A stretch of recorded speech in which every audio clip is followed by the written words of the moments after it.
Dari sekitar 28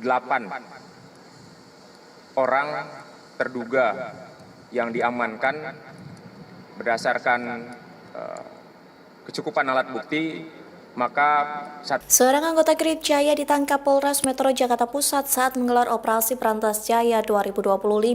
Adapun operasi itu berlangsung selama 15 hari mulai 9 hingga 23 Mei 2025. Gerak cepat dilakukan selesai Presiden Prabowo Subianto meminta agar menindak premanisme berkedok ormas. Sementara dalam operasi Berantas Jaya ada 9 orang yang ditangkap karena melakukan aksi pemerasan di wilayah Jakarta Pusat. Wakapolres Metro Jakarta Pusat AKBP Dani Yulianto menunjukkan sejumlah bukti saat konferensi pers pada Senin 12 Mei. Dari alat bukti yang disita ada sejumlah uang dan kartu tanda anggota atau KTA Ormas. Terlihat KTA itu atas nama Taufik yang berasal dari Ormas Kripjaya. Dari sekitar 28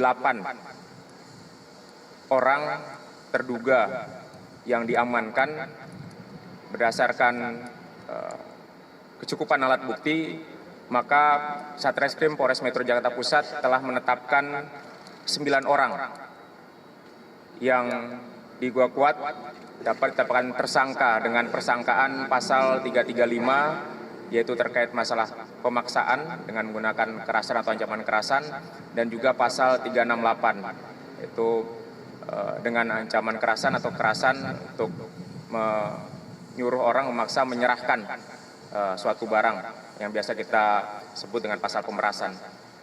Nah, selain kegiatan upaya hukum atau tindakan hukum tersebut, dari jajaran Polres Metro Jakarta Pusat beserta 8 Polsek itu juga telah melakukan penertiban dengan objek bendera-bendera atau spanduk-spanduk dari ormas-ormas yang dinilai dipasang secara ilegal di tempat-tempat yang tidak diperbolehkan. Kegiatan penertiban tersebut juga dilakukan bersama-sama dengan Satpol PP dan dari unsur TNI.